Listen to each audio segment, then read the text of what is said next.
घमंडी सौतेली बहन गई अपने ससुराल। पिताजी आते समय मेरे लिए चॉकलेट लेकर आना। आज मेरा चॉकलेट केक खाने का बहुत मन कर रहा है। और पिताजी मेरे लिए गुलाब जामुन लेकर आना। मुझे गुलाब जामुन बहुत पसंद है। आयशा और रितिका ऐसा अपने पिता से बोल ही रही थी कि तब तक सौतेली बहन वहां आती है और फ़ोन छीन लेती है और अपने पिता से कहती है, पिताजी मेरी बात सुनिए, इनका ऐसा फालतू का सामान लाने की कोई ज़रूरत नहीं है। आप बस आते वक्त आइसक्रीम लेकर आना। जो आइसक्रीम आप लेकर आएंगे वही सब लोग खाएंगे, क्योंकि आपके पास पैसे का कोई पेड़ नहीं लगा जो आप हिलाकर पैसे निकाल लोगे। निशा इतना कहकर फ़ोन काट देती है और अपनी सौतेली बहनों से कहती है, मेरे पिता से कुछ भी कहने की ज़रूरत नहीं है, वह फोकट में तुम्हारे लिए थोड़ी कमा रहे हैं। दीदी आप ऐसा क्यों बोल रही हैं? हम तीनों बहनें ही हैं ना, और अगर आपका पिता हैं तो हमारे भी पिता हैं ना। आप हमें ऐसा कहकर हमसे हमारा अधिकार क्यों छीनती हो? अधिकार छीनने वाली बात ही क्या है? मेरे पिता तुम्हारे नहीं, पता नहीं क्यों तुम आ गए हमारी जिंदगी में। मैं अपने पिता के साथ खुशी खुशी रह रही थी। निशा की यह बात सुनकर आयशा और रितिका के आंखों में आंसू आ जाते हैं। निशा अपने कमरे में चली जाती है। निशा बहुत घमंडी थी और बहुत गुस्से वाली लड़की थी।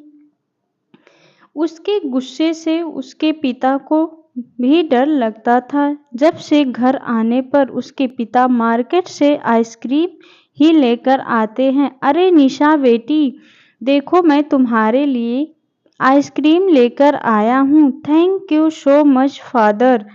पिताजी आप बेस्ट फादर हो। यह लो ऐसा रितिका,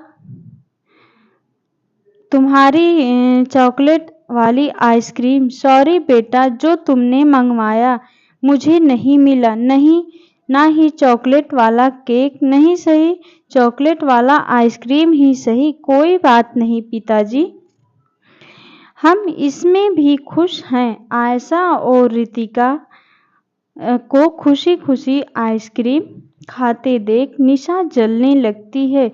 निशा गुस्से से अपने कमरे में चली जाती है। वह बहुत गर्मी हो रही है, पिताजी मेरे कमरे में एसी लगवा दीजिए ना। ठीक है बेटी, लगवा दूंगा तुम्हारे कमरे में। निशा के कहने पर उसके पिताजी उसके कमरे में एसी लगवा देते हैं। इसके बाद आयशा और रितिका बहुत खुश होती हैं। अरे हमारी बड़ी बहन के कमरे में एसी लगा है, चलो वहाँ चलकर हवा लेते हैं। रितिका और आयशा अपनी बड़ी सौतेली बहन के कमरे में एसी की हवा लेने चली जाती हैं। वे दोनों आराम से बैठ जाती हैं। तभी निशा बाथरूम से बाहर आती है, उन्हें देख लेती है। तुम्हारी हिम्मत कैसे हुई मेरे कमरे में आने की? चलो निकलो, अभी के अभी यहाँ से निकलो। बहुत गर्मी लग रही थी इसलिए यहाँ आ गए।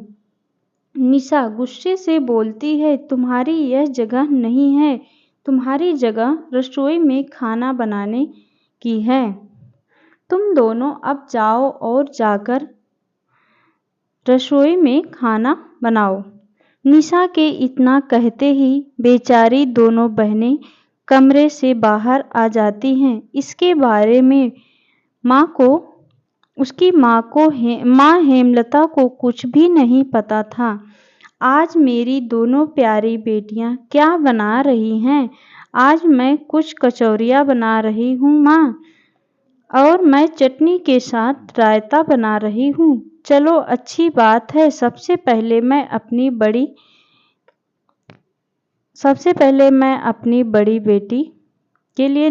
बहन के लिए निकाल लेना, मैं उसे अपने हाथों से खाना खिलाऊंगी। हेमलता खाना लेकर अपनी बड़ी बेटी के कमरे में जाती है। निशा देखो, तुम्हारे लिए मैं खाना लेकर आई हूँ। किसने कहा था आपको खाना लाने के लिए? मुझे अभी भूख नहीं है। ऐसा यहाँ से लेकर चले जाओ, यहाँ से। अरे बेटी, सामने आए खाने को ऐसे ठुकराते नहीं। चलो अब तुम खाना खा लो। बड़ी बेटी का क्या बनता है देखकर हेमलता की आंखों से आंसू आ जाते हैं। कहा था ना मुझे खाना नहीं खाना है। एक बार में समझ में नहीं आता क्या? इतना घमंड अच्छा नहीं होता बेटा, भगवान सब देखता है। मैं तो कभी-कभी यह सोचती हूँ कि कहीं तुम्हारा यह घमंड तुम्हें न ले डूबे। हेमलता भी वहाँ से चली जाती है। ऐसा कुछ दिन बीतने के बाद निशा पहले से भी ज़्यादा घमंडी हो गई। वह अपने आगे किसी को भी नहीं चलने देती। हेमलता अपने पति से रात को कहती है कि मैं सोच रही थी निशा अब बड़ी हो गई है तो क्यों ना उसकी शादी के लिए कोई रिश्ता देखा जाए, लड़का ढूंढें। यह बात मैं तुमसे कब से कहना चाह रहा था लेकिन कह नहीं पाया। एक लड़का मेरी नज़र में है, पढ़ा लिखा है और अच्छे परिवार से है। ठीक है, फिर एक बार निशा के लिए लड़का देख लेते हैं। हेमलता के कहने पर उसके पिता लड़का देखने के लिए जाते हैं और रिश्ते को पक्का कर देते हैं। बहुत जल्द निशा की शादी अमीर परिवार में हो जाती है, जहां उसे जेठानी, नंद, सास सभी मिलते हैं। जैसा कि निशा ने सोचा था, ससुराल में ऐसा बिल्कुल भी न था। पहले दिन से ही उसकी जेठानी और ननद उसे तानाशाही शुरू कर देती हैं। अरे क्या भाभी, आपका काम घर में काम करना भी नहीं आता? बर्तन देखो सही से धोया भी नहीं। देवरानी जी, ससुराल में आने से पहले कम से कम घर का काम तो सीख लेती। देवरानी जी ने बड़ी मेहनत से खाना बनाया है, थोड़ी मेहनत मैं भी दिखा देती हूँ। उसकी जेठानी बहुत सारा नमक खाने में डाल देती है और वहाँ से चली जाती है। जब निशा सभी को खाना परोसती है तो इतना मिर्च और नमक वाला खाना खाते ही सब लोग खाना मुख से बाहर निकल दिए। बहू, यह क्या खाने में सिर्फ लग रहा है मिर्च और नमक ही पड़ा है। अरे मानना चाहती हो क्या? हमें नहीं माँ जी, मैंने ऐसा कुछ नहीं किया। मैंने खाना बहुत अच्छे से बनाया था, सब कुछ बराबर ही डाला था। उसकी सास खाना फेंक देती है, जिसे देखकर उसे यह दिन याद आ जाती है जब उसने अपनी सौतेली माँ के सामने खाना फेंका था। उसकी सास गुस्से में उठती है और कहती है, आइंदा से ऐसा नहीं होना चाहिए।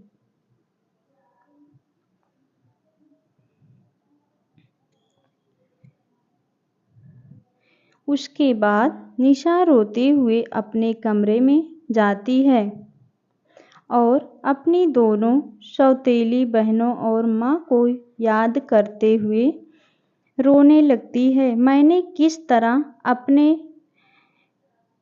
फिर भी किसी ने कुछ नहीं कहा। मेरी सौतेली माँ मुझे अपनी सगी माँ से भी ज़्यादा प्यार करने की कोशिश फिर भी की थी, लेकिन मैंने उनकी ममता को ठुकरा दिया। यह सब मेरी ही कमी का फल मुझे मिल रहा है। काश मैं उनके साथ ऐसा ना की होती। निशा यह सब रोते हुए सब कुछ कह ही रही थी कि तभी उसकी जेठानी, ननद और सास कमरे में आ जाती हैं।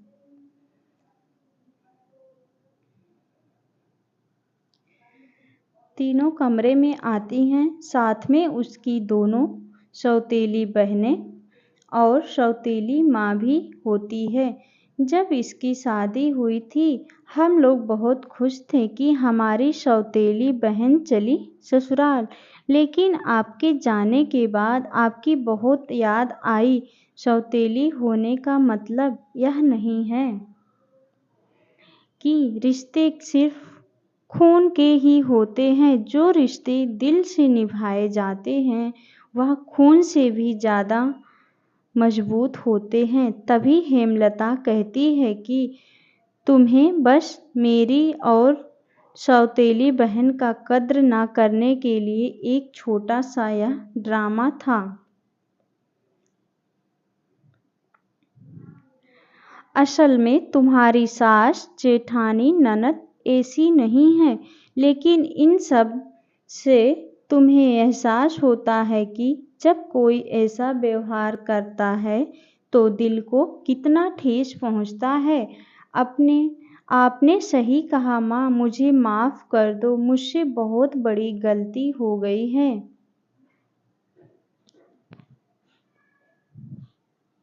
आज के बाद मैं ऐसा कभी किसी के साथ नहीं करूँगी।